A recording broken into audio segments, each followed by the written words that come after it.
My name is Camille San Gabriel. I'm a fine arts major and a secondary education major at Bridgewater State University. This is my literature review called Racial and Ethnic Representation in Art Classrooms. My rationale for this project is as follows. Students in the United States public schools are increasingly becoming a more diverse demographic, yet most teachers in the U.S. are white and many do not know how to address racial barriers. Students of color deserve to see themselves represented in the subjects they are learning and deserve to feel safe and heard within the classroom. There remains a glass ceiling in the art world, which is dominated by white Western male artists, who do get most of the attention in art classrooms despite there being many successful artists of color and an increasingly diverse student populace in the United States. My search parameters are as follows. For this literature review, I studied peer-reviewed articles, research studies, and academic journals. I gathered materials from the following databases and publications: EndNote, JSTOR, The Art of Education, the International Journal of Education and the Arts, ScholarWorks, Journal of Teacher Education, the Journal of Culture and Values in Education, and American Art. Key search terms used were art education, race and art education, race and the classroom, ethnic representation in the classroom, racial representation in the art classroom, racial representation in the classroom, critical race theory, and the classroom. Key terms to know: race, a socially constructed system of categorizing people by color, not founded on science or culture. Ethnicity, belonging to a group with a shared cultural or national tradition. Multicultural education, infusing different aspects of students' cultural backgrounds into the classroom. Issue-based art education, used to develop students' critical thinking skills by encouraging them to connect their art education with real-life experiences. Lee, 2018. Critical race theory, CRT. In education, it is a tool for understanding sustained inequity that students of color experience. Smith, 2020. Culturally relevant pedagogy rests on three criteria or propositions. A, students must experience academic success. B, students must develop and or maintain cultural competence. And C, students must develop a critical consciousness through which they challenge the status quo of the current social order. Ladson, Billings, 1995. I have organized the articles used for this literature review into three categories: integration of CRT in culturally relevant pedagogy, glass ceiling in the art world, and racism in classrooms.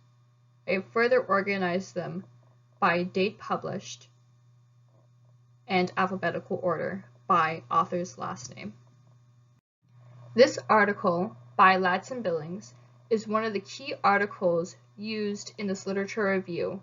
Her research and further writings influenced a generation of academics writing about critical race theory in the classroom and culturally relevant pedagogy in the classroom.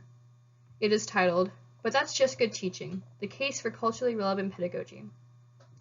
Ladson Billings writes about the culturally relevant pedagogy of teachers of color. Her primary concern is with African American students who have been left behind by the U.S. educational system on the micro and macro level. Ladson Billings defines cultural pedagogy as empowering the collective in educational success, cultural competence, and critical consciousness.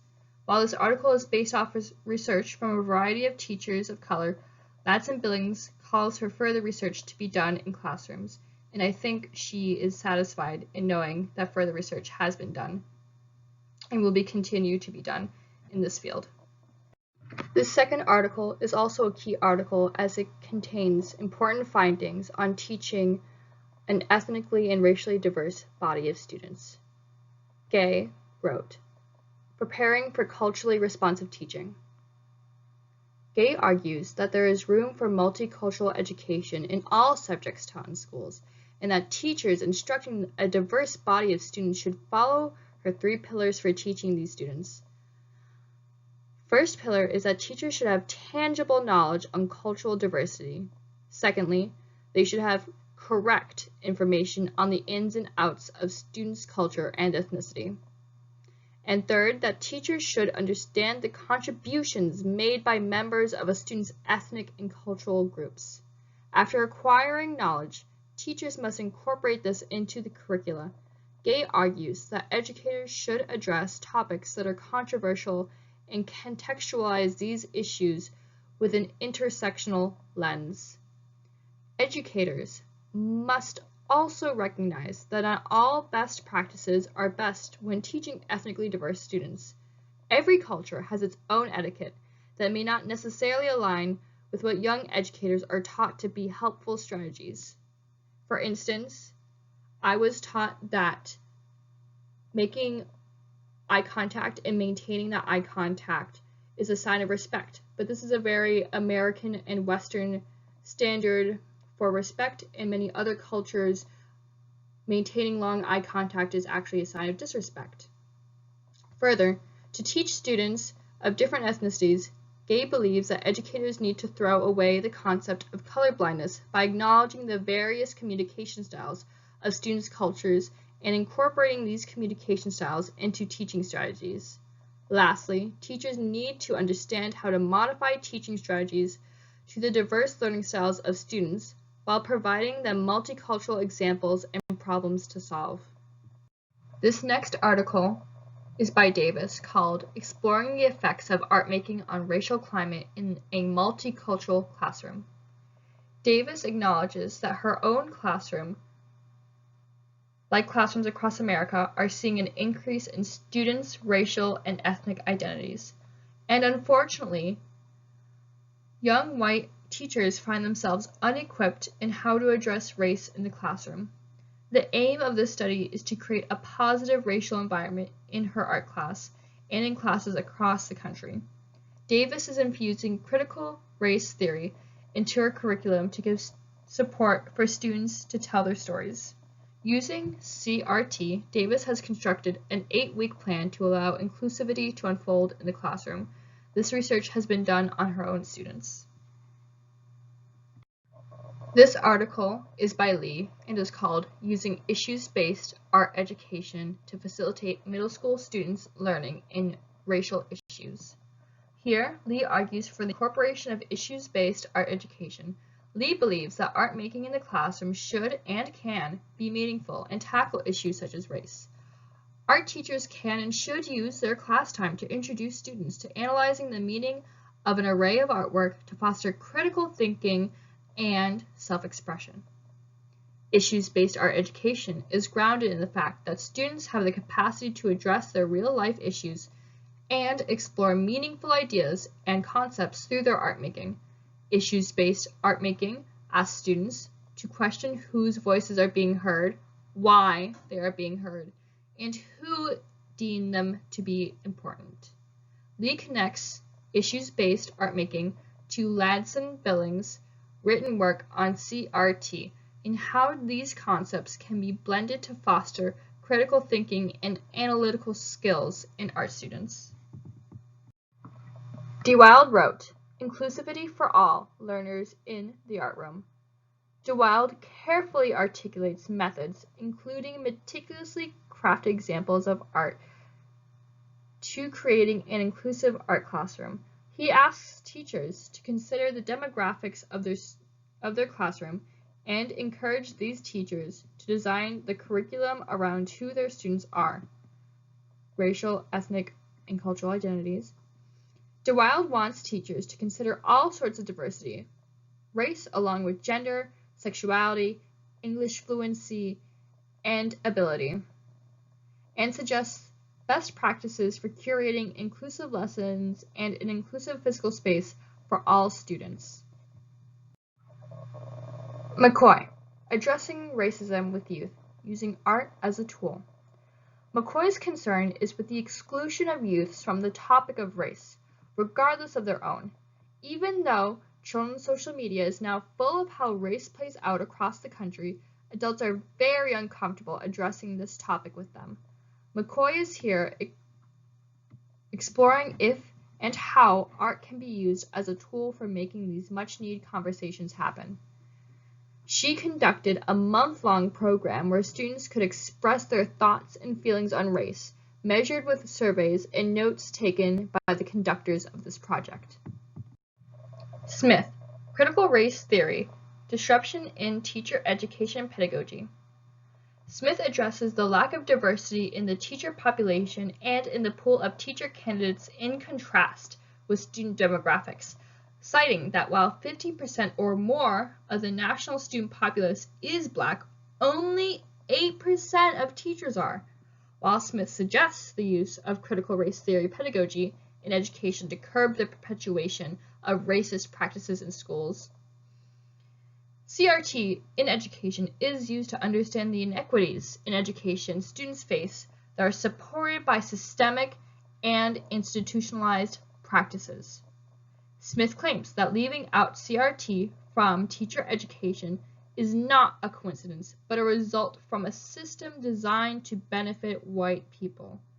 While CRT education pedagogy is not institutionalized, Smith dedicated an entire semester in the year 2019 to teaching this theory to our undergraduate students who were undergoing student teaching and provided them with strategies to address their own biases while teaching diverse populations. Ramos, the Latino presence in American art. This article tackles the strange discrepancy of there being a plethora of Latino artists but few attempts to include them in the global art scene. Ramos, a curator for Latino art at the Smithsonian American Art Museum, has been fighting for decades for Latino American artists to be recognized in the art institutions. The global art scene is dominated heavily by white Western male artists, their voices drowning out the work and efforts of artists not belonging to these groups. Particularly, this article examines the contributions of Latinos in the U.S. to the American artistic canon.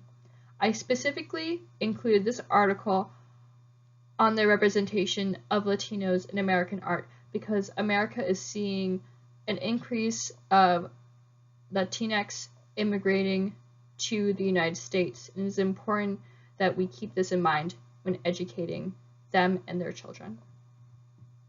Zastro, new data, who is taking our classes?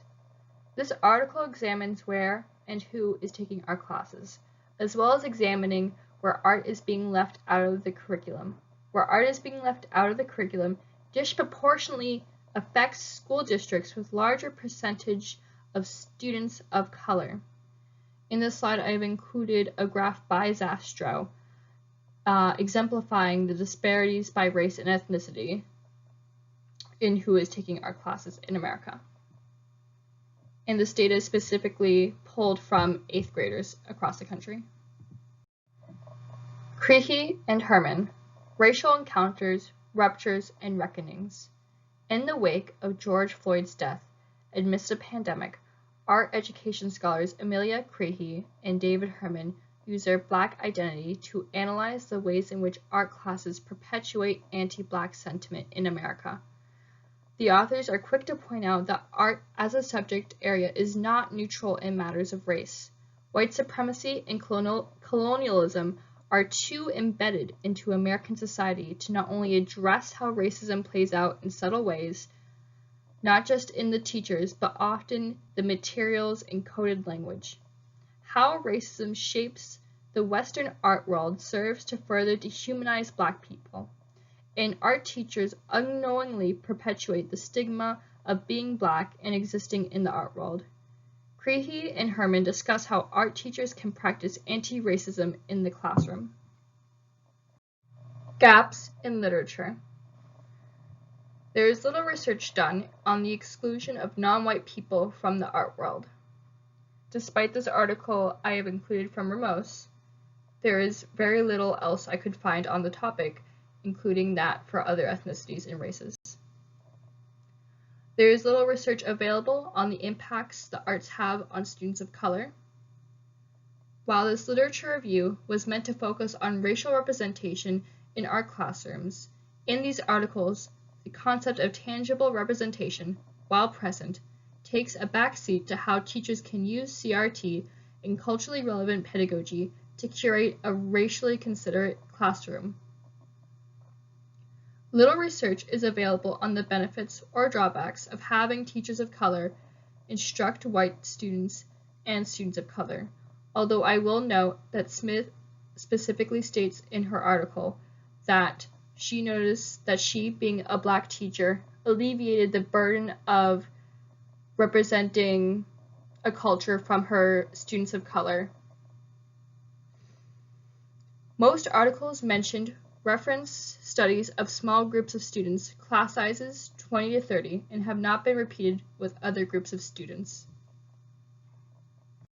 Implications for educators. Teachers can and should conduct their own studies on their success or failure in applying critical race theory, culturally relevant pedagogy, and issues-based art education. Regardless of teachers' own views on race and culture, it has a significant impact on their teaching and student learning outcomes. 3 implications Smith sees for the implementation of CRT in teaching training are conflict and difficulty. Space should be created in the syllabus for white students to work through an internal crisis. Meeting students where they are. This may be the first time your white students are asked to seriously consider the implications of race. And finally, an instructor credibility, which can be established by the instructor describing their education and credentials. It seems that teachers in the field come across CRT and culturally relevant pedagogy on a case-by-case basis, and not necessarily on an institutionalized level, seminars for teachers, school meetings, teacher trainings. Therefore, any given school, you could have 1 or 20 teachers utilizing CRT and culturally relevant pedagogy, while their colleagues continue to practice teaching in a colorblind setting, ignoring the intersections of race, culture, and ethnicity, and how this influences student learning outcomes. If we want to see long-lasting positive impacts on students of color, then these theories need to be more broadly taught to teachers and teacher candidates, as well as tangible strategies for implementing these pedagogies into the curricula.